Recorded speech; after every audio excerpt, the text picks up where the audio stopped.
prepara, meu irmão. Os olhos do Senhor tudo vê. Ele é o teu provedor. Oh, provai e vede que o Senhor é bom. Bem-aventurado é aquele que nele confia. Então, como eu estava falando, qual a imagem que passamos, né? Porque aprendemos que em todos os momentos Deus se faz, em todas as situações, todas as causas, Deus se faz presente. E Ele diz que somos os seus filhos, como lemos aqui em Apocalipse 5, que somos constituídos por Jesus Cristo reis e sacerdotes, porque somos filhos de Deus.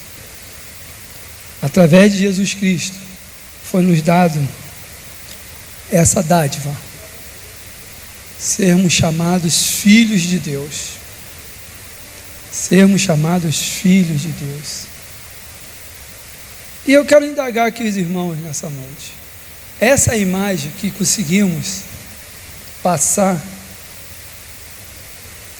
na nossa casa, no nosso lar, no nosso trabalho, na escola, ou a gente passa uma imagem de uma pessoa derrotada, uma pessoa que Deus ainda não conheceu, porque em meio a todas as dificuldades, mas quando olhamos que Deus está presente, tudo aquilo que passamos, a presença de Deus vai se fazer presente. Eu tive semana passada, né? Eu tive muitos testemunhos tristes, né? Alguns irmãos que praticamente perdeu, né? Tudo aquilo que ele construiu, a sua empresa. E pessoas dizimistas na casa de Deus. Pessoas fiéis na casa de Deus. Pessoas fiéis na casa de Deus. Pessoas de oração que está em cima de uma cama. Pessoas fiéis de oração que foram amputadas um membro do seu corpo. Qual é a imagem de Cristo nós passamos neste momento? Qual é a imagem que passamos nesse momento? Jesus, ele teve duas naturezas aqui na terra. A natureza espiritual, que ele não fez de nenhum homem, e a natureza do homem, porque ele foi concebido por uma mulher. Então, todo o processo que ele passou como um homem veio através da mulher. Mas isso tudo teve um processo espiritual que veio de Deus. E ele fala: sejam iguais a mim, porque eu represento o Pai aqui na terra. E isso eu queria ler com vocês, porque desde a criação do mundo, Deus fez um homem para ser a imagem e semelhança dele. A imagem e semelhança dele. Vamos abrir a nossa Bíblia, Gênesis 1, 26, 27. Gênesis 1, 26, 27. Que coisa linda, meus irmãos. Olha só, e disse, Gênesis 1, 26, 27. E disse, desliga aquela luz ali para mim, que eu não consigo ver lá Essa não é a outra. Isso aí, essa. E disse Deus: façamos o homem a nossa imagem, conforme a nossa semelhança, e domine sobre os peixes do mar, e sobre as aves dos céus, e sobre o gado, e sobre toda a terra, e sobre todo réptil que se move sobre a terra. E criou Deus o homem à sua imagem, a imagem de Deus o criou, homem e mulher os criou. Meus irmãos, é tremendo isso. Estive pensando, falei: Senhor, qual a imagem que eu tenho mostrado para o mundo? A imagem do Criador. E eu fiquei feliz por algum momento, e o Espírito Santo falou: não se contenha só de ser a imagem do Criador, porque todos são criaturas de Deus, mas procure ser filhos, a imagem de filho de Deus, a imagem de filho de Deus. Gênesis 2:7 fala assim, 2:7: e formou o Senhor Deus o homem do pó da terra, e soprou em seu nariz o fôlego da vida, e o homem foi feito alma vivente. Quando somos só criatura, falta o fôlego da vida. A criação foi tão perfeita conosco, que Deus, as outras coisas, Ele usou a sua palavra.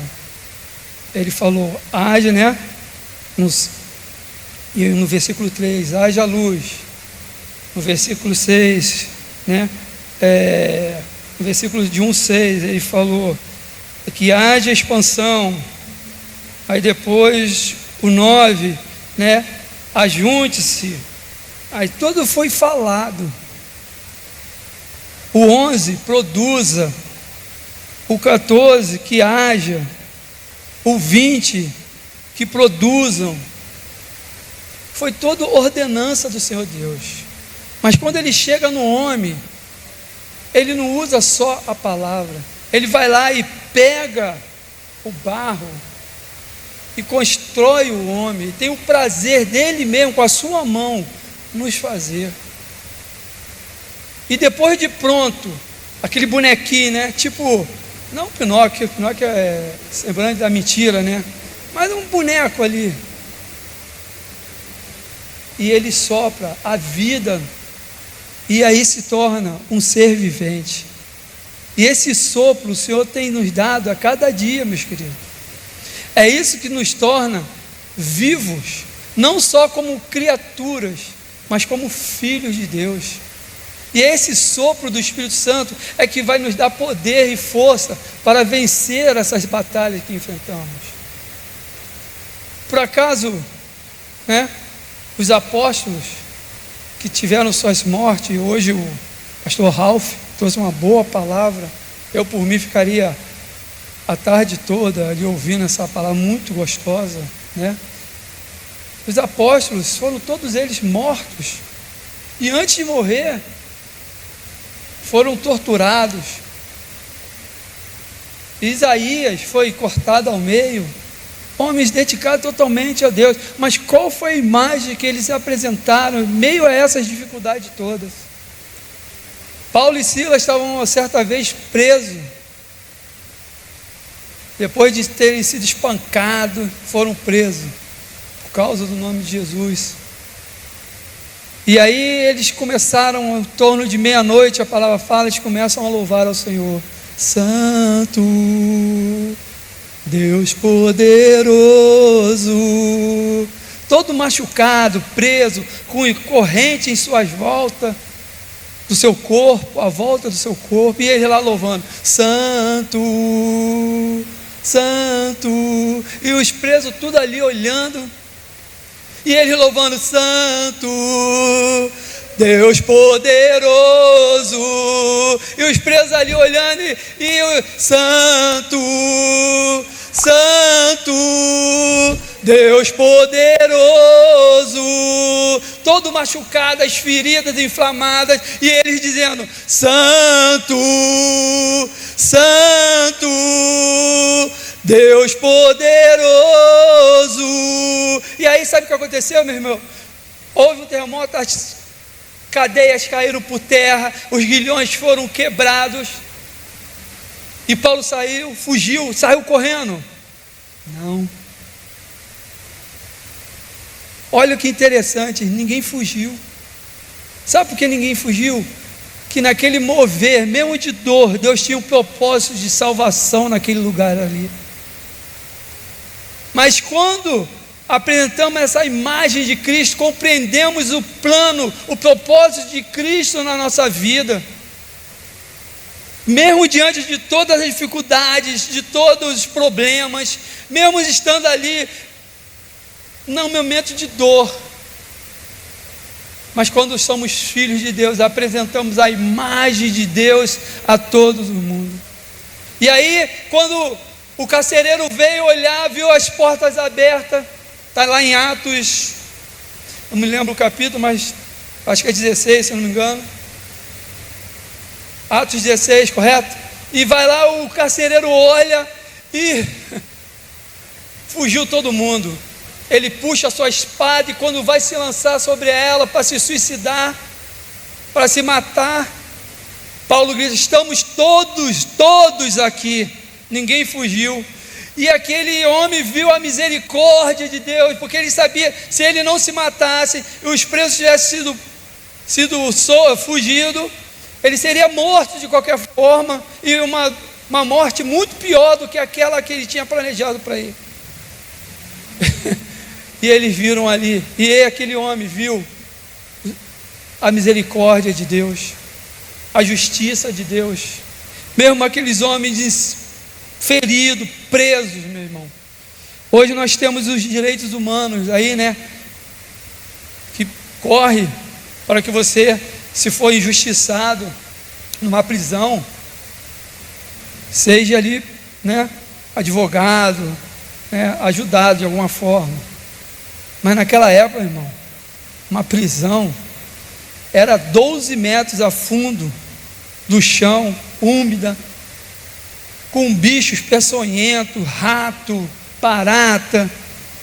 Imagine com o corpo todo machucado. E aquele homem, quando trouxe uma luz, viu que estava todo mundo lá. E ele fala: como eu posso ter essa imagem também? Como é que eu posso ser que nem vocês? Mesmo com dor, vocês são fiéis à palavra, são fiéis ao seu Deus. E Paulo fala para aquele homem: se credes, será salvo tu e tua casa. E aquele homem levou aqueles prisioneiros para a sua casa, e houve salvação na casa daquele carcereiro. Está lá em Atos 16, olha lá depois. Qual é a imagem que você está passando na hora da sua dificuldade? Na hora que você está na fila para botar o seu currículo lá, fazer uma entrevista, aí atrasa um pouco, alguém lá se manifesta contra, começa a falar e você está ali do lado também, ou você começa a dizer: Santo, Santo, Deus poderoso. Você começa a mostrar a imagem de Cristo na sua vida, ou começa a murmurar? A escolha é de cada um. Qual a imagem que querem apresentar? É lógico que virão logo alguns para te desanimar, algumas palavras, a falar: como é que pode? Você está aí louvando, mas está em cima de uma cama que não consegue sair. Cadê o teu Deus que não te cura? Eu me lembro de Sadraque, Mesaque e Abednego. Ele fala assim para o rei: se for da vontade de Deus, Ele vai me livrar da fornalha.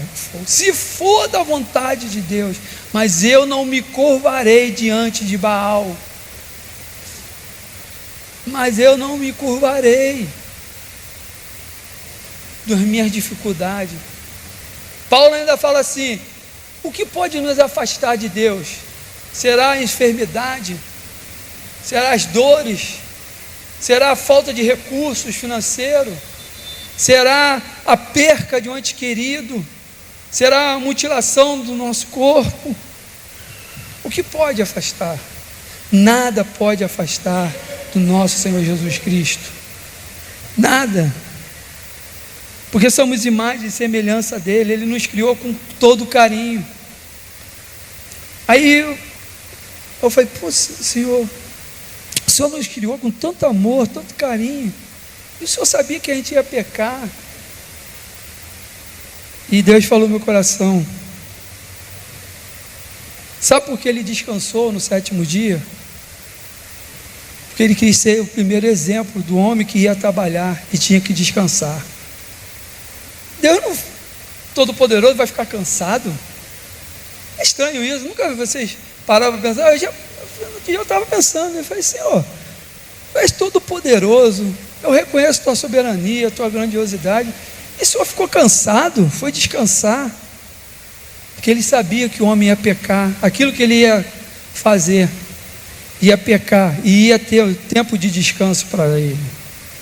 E Ele queria mostrar que ao homem, que Ele o fez para descanso, para trabalhar, sim, porque a Bíblia fala que o homem foi feito para cuidar dos animais, das plantas, para ordenar o campo.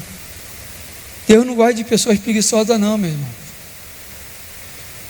Deus não gosta de pessoas que vivem se omitindo dos seus problemas. Tem pessoas que preferem ficar calado. Não é humildade não, é omissão mesmo. Do que enfrentar seu problema e dizer: Senhor Deus, a minha imagem e semelhança é Tua, do Todo-Poderoso. Tu me trataste como cabeça e não por cauda, e eu não aceito isso na minha vida. Ainda que venha continuar, mas você não pode aceitar, você não pode ser passivo diante daquela situação. Não seja passivo, pois o Senhor está contigo todos os momentos. E quando você reage, quando você se levanta, quando você diz: Senhor, o Senhor é dono da minha vida, a imagem do Senhor como filho começa a resplandecer, e você tem as bênçãos do Senhor, né? Lá em Gênesis 2 fala que no 7º dia descansou Deus. Deus já estava mostrando ali, porque Ele sabia que um dia ia ter um livro que ia escrever toda a criação, e Ele mostrando que haveria descanso. O homem, após trabalhar, teria descanso. E Deus é assim conosco. Ele fala para Jeremias que antes de tu estar no ventre da tua mãe, eu já te conheci. Antes, Ele não estava nem no ventre ainda, mas Deus já conhecia, e Deus já nos conhece. Antes de nós estarmos no ventre da nossa mãe, Deus nos escolheu para ser filhos dele, como reis e sacerdotes.